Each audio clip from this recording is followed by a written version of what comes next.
Okay, good morning students. Today I'm going to discuss another important topic from your English grammar and composition book, and you can see here it is the clause, clause, clause.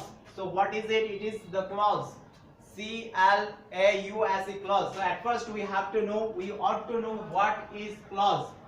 What is clause? clause. What is clause? So the definition of clause is like this.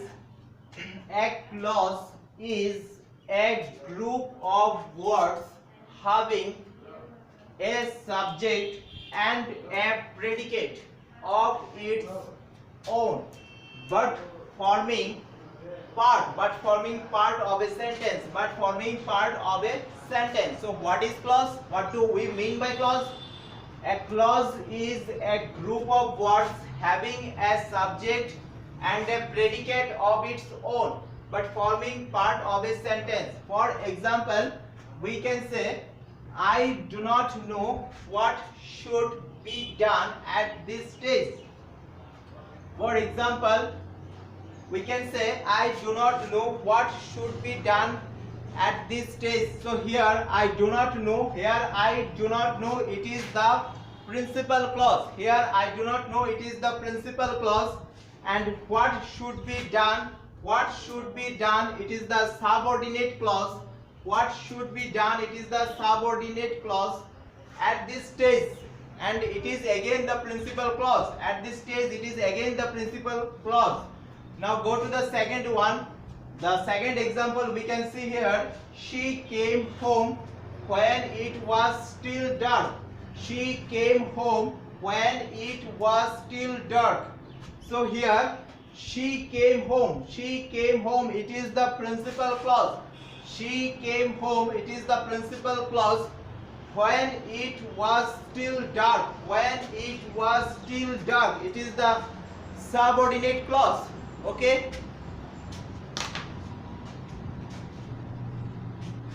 Okay students, now look at here the classification of clauses. So what we can see here, it is classification of clauses. So clauses are of four kinds. So how many clauses are there?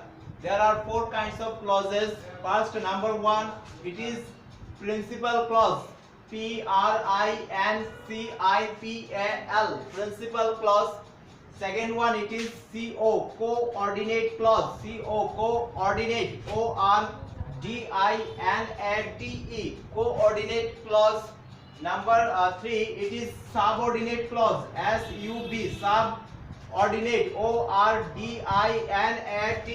subordinate clause, subordinate clause. Number four, it is comment clause or parenthetic clause, So number four, it is comment clause or parenthetic clause. So comment clause, comment comment clause, comment clause, or parenthetic,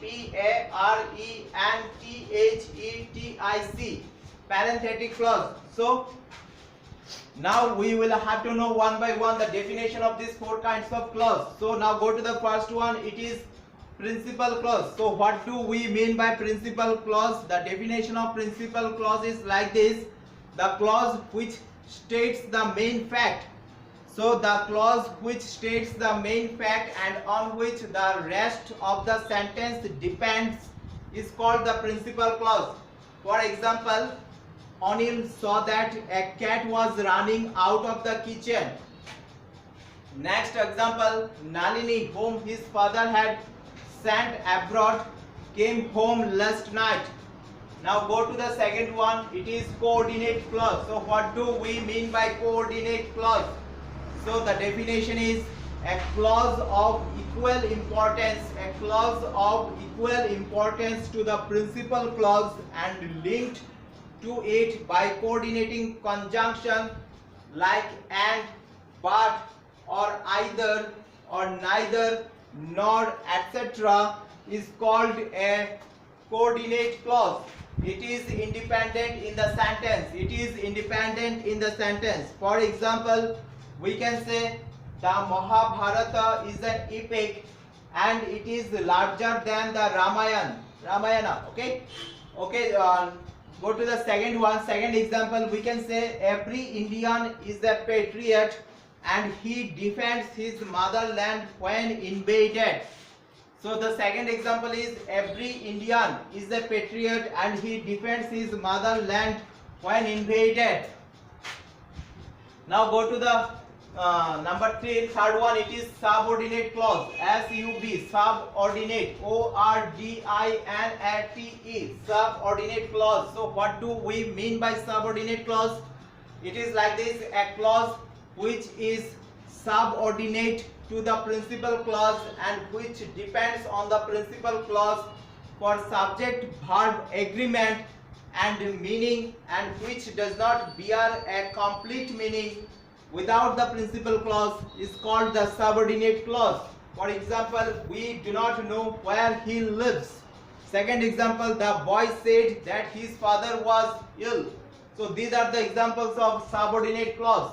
Now go to the number 4. It is comment, COMMENT, comment clause or parenthetic clause. It is comment clause or parenthetic clause.